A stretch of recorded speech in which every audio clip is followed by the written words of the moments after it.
Бүгінгі видеода жер бетіндегі ең жылдам жануарларға тоқталғымыз келіп отыр.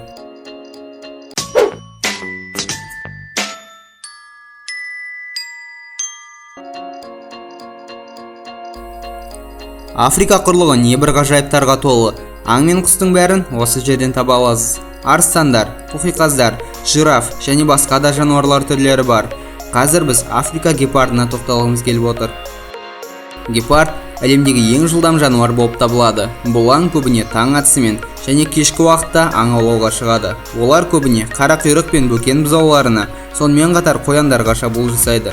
Гепард мысық тұқымдас басқа жыртқыштарға қарағанда шабуылды ашық түрде жасайды. Себебі оның сенері тек жылдамдығы. Жемтігіне 10 метрде арғашықтық қалған сәтте ол қысқа ғана уақыттың ішінде аулап алуға тырысады. Дәл осы процесте гепард сағатына 110-115 шақырым жылдамдықты көрсетеді.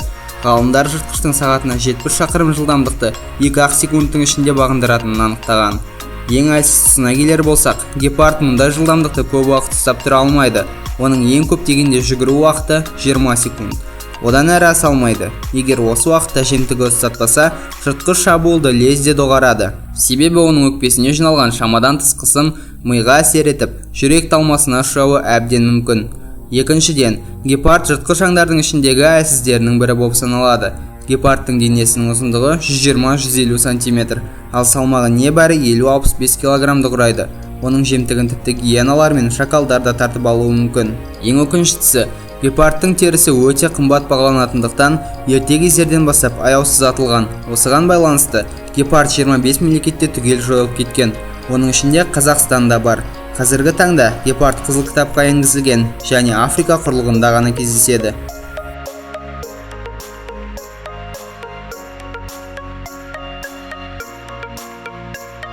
Әлемдегі ең жылдам балық желкенді балық.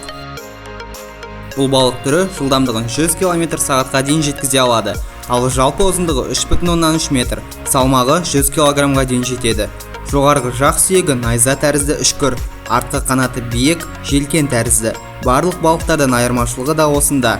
Желкенді балық жыртқыш балық болып табылады. Американың Флорида штатында Long Key атты лагерде өткізілген экспериментте желкенді балық 91 метр қашықтықты 3 секундта жүзіп шығып, жылдамдығын 109 км/сағатқа дейін жеткізген. Желкенді балық кішігірім балықтармен және кальмарлармен қоректенеді. Лашын сұңқар тұқымдасына жататын жыртқыш құс. Лашын әлемдегі ең жылдам құс болып табылады. Қанаты ұзын, үшкір, үстіңгі беті сұр, астыңғы жағы ақшылдау келген. Денесінің ұзындығы 40-50 см, қанаттарын жайған кезде 90-110 см-ге дейін жетеді. Лашын құс сағатына 322 км жылдамдықпен ұша алады. Лашын жартас құздағы қолайлы қуысқа, қияда өскен ағаш басына ұя салады. Кейде өзге құстардың ұясында иемденеді. Ұясына 2-4 жұмыртқа салады. Түрі секпілді, қызғыш болып келеді. Лашынның негізгі қорегі торғай, қарға, кептер, кекілік, үйрек және тағы басқа құстар. Лашын қорегін ұшып жүріп аулайды. Қазақстанда Іле алабының төменгі ағысында, Ертіс, Есіл өзендерінде, Алтай Алатау тауларының бөктерлерінде кездеседі. Лашын екінші дүниежүзілік соғыстан кейін саны күрт азайып кеткен құс. Ол Қазақстанның қызыл кітабына 1996 жылы енгізілді.